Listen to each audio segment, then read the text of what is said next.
ایک بادشاہ نے اپنی رعایا پر ظلم کر کے بہت سارا خزانہ جمع کر لیا اور اسے شہر سے باہر ایک جنگل میں خفیہ غار میں چھپا دیا۔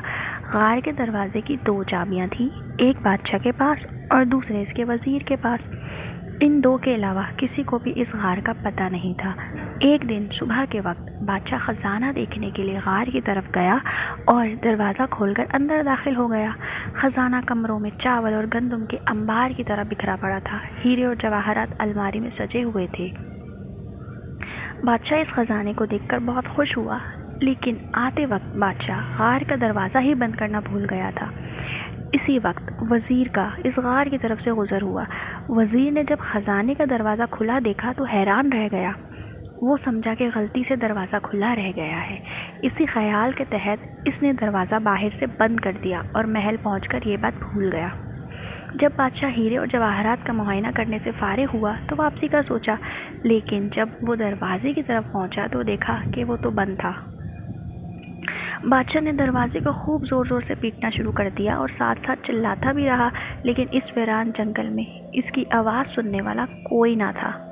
وہ واپس اپنے خزانے کی طرف گیا اور ان سے دل بہلانے کی کوشش کرنے لگا، لیکن بھوک اور پیاس کے ہاتھوں مجبور ہو کر وہ پھر دروازے کی طرف گیا۔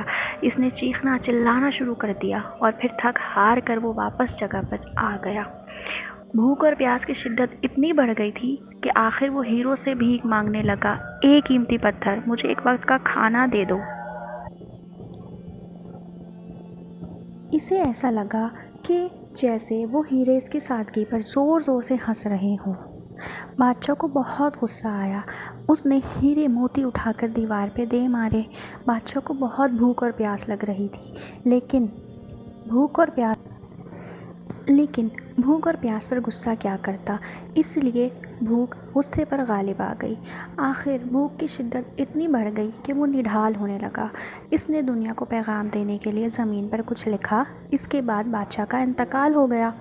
وزیر بادشاہ کو تلاش کرتا ہوا اس غار کی طرف سے گزر ہوا تو اس نے سوچا کہ بادشاہ کے خزانے کا کچھ اتا پتہ کرے۔